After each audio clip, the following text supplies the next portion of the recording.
Galera, questão 33. Foco em aspectos tecnológicos na linguagem? Como assim? É lógico, por isso que o nome é Linguagens, Códigos e Suas Tecnologias.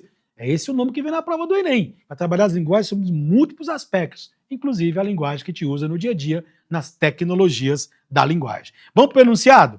De acordo com esse texto, e aí ele escolheu uma crônica para você trabalhar. É interessante porque parecia uma questão mais literária, né? Interpretar a crônica. Mas tem uma palavra no enunciado que é importante, ó. O aspecto tecnológico que influencia a composição do gênero crônica. Pessoal, muito importante. Crônica caiu na prova. As questões de 6 a 10 foi em cima de uma crônica. Beleza? Logo no começo da prova. Pela primeira vez o Enem cobrou, né, para um texto 5 questões. Isso é inédito. Sempre era um texto-questão, um texto-questão. Esse ano teve essa novidade, né? O ano 2025. Então, vamos ver se vai perpetuar aí para 26 também. Então, é uma crônica. Crônica é um texto literário e também um texto jornalístico, há duas modalidades. Uma característica comum da crônica é o fato de ela ser um texto baseado no cotidiano, onde você vai usar ali metáforas, vai expressar sua visão de mundo em relação àquele fato que foi abordado. Agora, a gente vai ler a crônica, mas tem que observar qual aspecto tecnológico influencia a composição, ou seja, que influenciou essa escrita dessa crônica aqui. Vamos lá? Competência 9, trabalha com novas tecnologias. No caso, identificar linguagens. Qual foi a linguagem tecnológica que apareceu aqui dentro desse texto tão tradicional que é a crônica em si. Vamos só lembrar, pessoal, que existe hoje uma junção, uma agregação dos meios convencionais de comunicação, que são os materiais impressos, né? Prova impressa. O Enem já teve prova digital, mas não deu certo alargar, porque o acesso no Brasil à internet não é tão democrático ainda. Mas já tivemos lá em 2020 a prova digital, que não continuou. Então a prova hoje é impressa. Mas áudio, vídeo, juntar isso com o meio digital, com o smartphone, com as nuvens, satélites, onde você vai ter essas novas linguagens da comunicação e da informação. Cada vez mais vivemos uma aldeia global. Veja que a aldeia da ideia de restrição, global mundo, mas isso é preciso que haja a inclusão digital.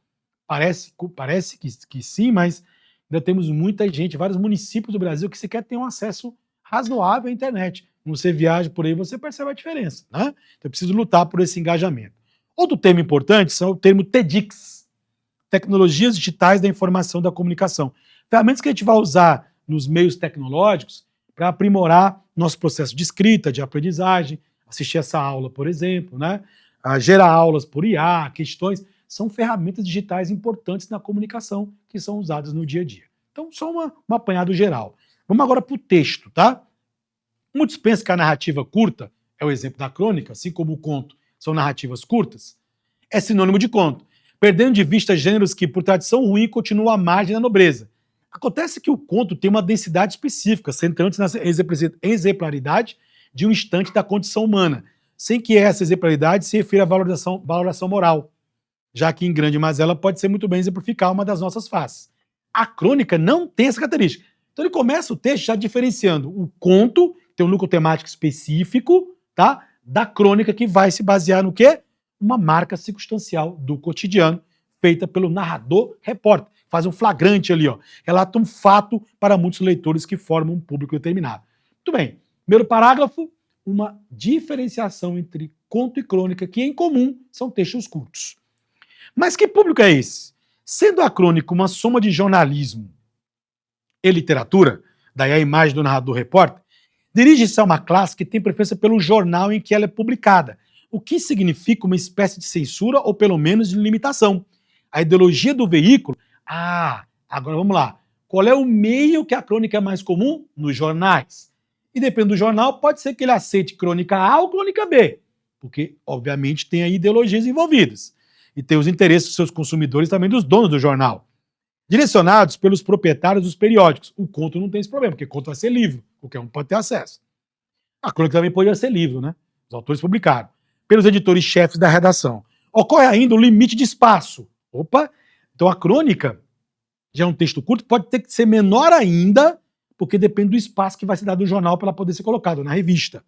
Uma vez que a página comporta várias matérias, o que impõe a cada uma delas um número restrito de laudas, páginas, obrigando o redator a explorar, de maneira mais econômica possível, o pequeno espaço que dispõe. É dessa economia que nasce sua riqueza estrutural. Você notou que nenhuma palavra do texto fala em tecnologia? E essa questão deixou todo mundo intrigado. E a pessoa fica querendo aquela questão, meu Deus, aspecto tecnológico. Cara, vamos lá, vamos para a questão. De acordo com esse texto, o aspecto tecnológico que influencia a composição do gênero crônico advém de onde? Conexão ideológica, densidade temática, ênfase no público leitor, apresentação de uma moral, restrição espacial do suporte. Tecnológico aqui é o fato da publicação. Mas vamos lá, se liga bem aqui. Vou eliminar alguns que são óbvios. Você viu que o primeiro parágrafo abordou uma característica do conto. Qual é? Densidade temática. Então a letra B não pode ser resposta. Anota aí, aqui refere-se ao quê? A questão do conto. Primeiro. Outra coisa, a apresentação de uma moral. A valoração moral seria uma diferença temática da crônica em relação ao conto. Mas ele não quer isso, ele quer o aspecto tecnológico, que influencia. O que influencia na hora de eu vou escrever uma crônica, na hora de publicar? É a questão da moral? Não, não é. É um tema. Beleza? Público leitor. A ênfase no público leitor é um aspecto tecnológico? Não, seria um aspecto de leitor, né? Um aspecto de quem vai ler, seria um aspecto mais social. Tá fora. Então, realmente ficamos entre letra A e letra E. Porque ele falou na questão ideológica. Na hora de publicar a crônica, muitas vezes o jornal pode não querer, porque seus consumidores não querem, seus leitores. E tem a questão do espaço restrito. Agora, tecnicamente falando, tecnologicamente falando, o que vai impactar a composição da crônica de forma mais direta? O fato dela ter ideologia? A ideologia não é dela, a ideologia seria do jornal ao não aceitar uma crônica. É a questão que muitas vezes vai ter que limitar o espaço para ela ser escrita, porque tem que dividir espaço com anúncios e outras coisas. Então vamos lá para a letra E. O que eu acho que pegou é que você pensou tecnologia de outra forma. Você pensou nas novas tecnologias da comunicação, internet e tal, mas no caso a tecnologia aqui é o próprio jornal. O jornal também é uma forma de comunicação tecnológica, mas não é das novas, porque hoje eu tenho o jornal online, e ele citou o jornal impresso. Mas é uma tecnologia. Então, para ser publicado no jornal, eu tenho um espaço mais restrito. Essa questão foi interessante. Muitos de vocês passaram por ela, depois eu volto aqui e não entendi que essa questão quer, não. Foram para depois voltar nela e ainda se ficaram com dúvidas. Letra E, 33, prova verde, nosso canal aí. Vai lá na loja da Vortex, ó. Esse livro aqui tem quase 700 páginas, com toda a teoria da prova de linguagem, tem literatura, todos os movimentos literários, tem arte, todos os períodos da arte, tem a parte de progressão temática, gêneros textuais e interpretação de texto. Tudo para você, com mais de 400 questões e uma promoção para quem está inscrito no canal. Tem lá, você recebe na sua casa. Valeu!